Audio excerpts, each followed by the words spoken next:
Yeah, I guess you're right. I mean, we've definitely seen it from our side as a provider of this technology, that people do get kind of fixated on what it's gonna kind of take away what we've already got rather than add to it, and it's ultimately just about improving the current products that they have, and just making it more efficient, making it better. And there's an element, I think, of probably modifying cultural understanding or modifying people's thought process around, this is how we've always done it, and getting them to see a more efficient way and how a product like this can ultimately do that.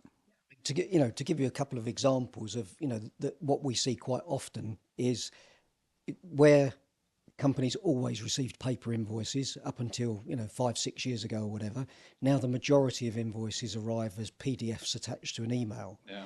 But we still see that lots of customers print those emails out, manually enter the data into their ERP system, and then often scan them back in. And a worse scenario that I've seen was, I think I said to you before we started recording, about a hotel chain where, in order to get the documents approved, they would print them out, sign them, scan them back in, print them out at the other end. And you just look at that process and think the cost of that process, the time delay and the inefficiency, and the potential to lose those documents is colossal.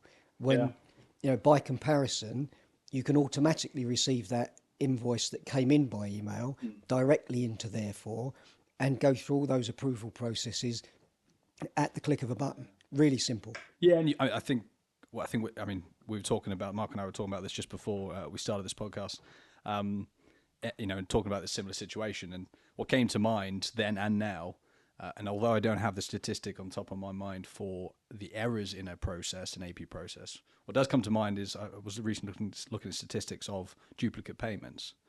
And that was obviously part of the error process. When you aren't using an automated system to kind of process that, it's very easy for then a manual error to occur, especially when you've got multiple touch points like you've just referred to.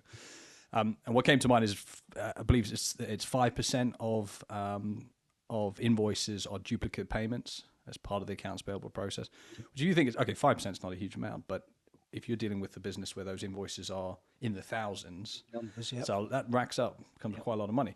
I mean, in addition to that, as you just mentioned, it's the opportunity and the efficiency there, and the opportunity improvement is not just to do with the efficiency of that process, but there's also the compliance element. So you're reducing your risk.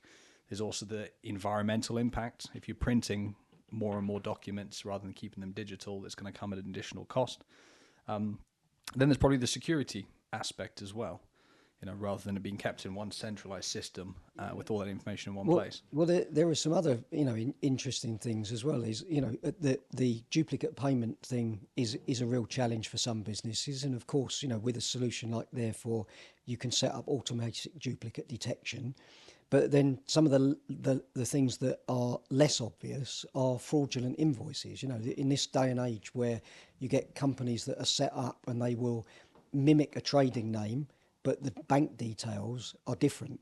So you want to be able to identify, are the bank details we have on record for this supplier the same as the bank details that have arrived on their invoice? Yeah, so it's a growing problem. That personally did not know about Therefore, so that's very interesting, and not even something I would have even considered. Yeah. I mean, in terms of, obviously, most businesses are going to have like an approved supplier list, so very easy to go, okay, well, is this company part of that approved supplier list? But if they're mimicking an approved supplier, but it's with different bank details, then I mean that becomes very tricky. Yeah. And it might even be that stat there is not just duplicate payments, but perhaps an element of fraud and other stuff mixed in there as well. There's a good chance for that. I mean, that's very interesting to know that there is a feature built into Therefore that does that. I wasn't aware of that myself, so I've learned something here today.